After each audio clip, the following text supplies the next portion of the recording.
नमस्कार मराठी वाचक प्रेक्षकांनो, महाराष्ट्राच्या संत परंपरेत अनेक महान संत होऊन गेले। या संतांनी आपल्या साध्या जीवनातून आणि भक्तीतून लोकांना योग्य मार्ग दाखवला।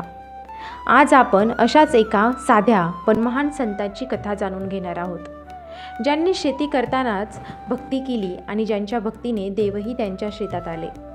ही कथा आहे महान वारकरी संत सावतामाळी यांची। संत सावतामाळी यांचा जन्म अंदाजे इसवी सन 1250च्या सुमारास महाराष्ट्रातील अरणगाव, तालुका माढा, जिल्हा सोलापूर येथे झाला। त्यांचे पूर्ण नाव सावता गोविंद माळी असे होते। त्यांचे वडील व कुटुंब शेती व बागकाम करणारे होते, म्हणून सावतामाळी देखील लहानपणापासूनच शेतीचे काम करत होते।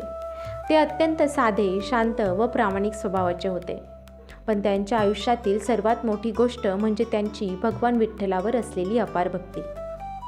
सावतामाळी रोज शेतात काम करताना विठ्ठल विठ्ठल असा नामजप करत असत। माती खणताना, झाडांना पाणी घालताना, फुले आणि भाजीपाला लावताना त्यांच्या ओठांवर नेहमी विठ्ठलाचे नाव असायचे। त्यांना असे वाटत होते की शेती करणे हीच विठ्ठलाची सेवा आहे। एकदा सावतामाळी आपल्या शेतात भाजीपाला लावत होते। ते काम करताना विठ्ठलाचे नाव घेत होते। तेवढ्यात काही वारकरी तेथे आले। ते पंढरपूरला विठ्ठलाच्या दर्शनासाठी जात होते। त्यांनी सावतामाळींना विचारले, सावता, तू इतका मोठा भक्त आहेस, मग तू आमच्यासोबत पंढरपूरला का येत नाहीस? सावतामाळी हसले आणि शांतपणे म्हणाले, माझ्यासाठी ही शेतीच माझी पंढरपूर। या झाडांची सेवा करणे म्हणजेच माझ्या विठ्ठलाची सेवा करण्यासारखे आहे। वारकरी पुढे निघून गेले, पण सावतामाळी आपल्या कामात आणि नामस्मरणात मग्न राहिले। काही वेळाने एक अद्भुत प्रसंग घडला। सावतामाळी माती खणत होते। अचानक त्यांच्या शेतात दोन दिव्य व्यक्ती प्रकट झाल्या। ते होते साक्षात विठ्ठल आणि रुक्मिणी।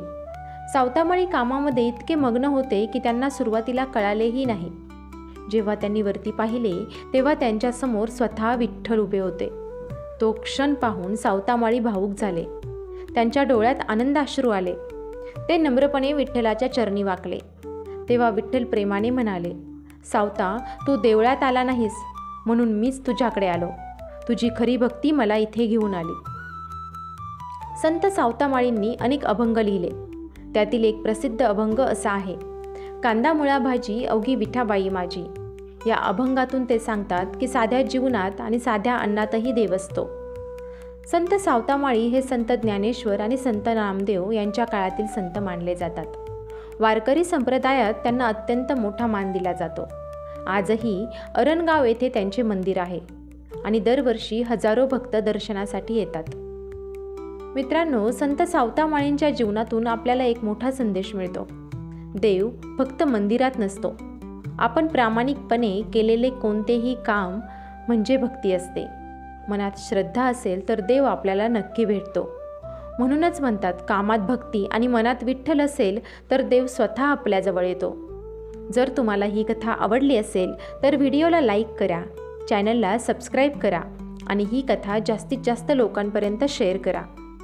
पुन्हा भेटूया पुढील कथेसहित। धन्यवाद।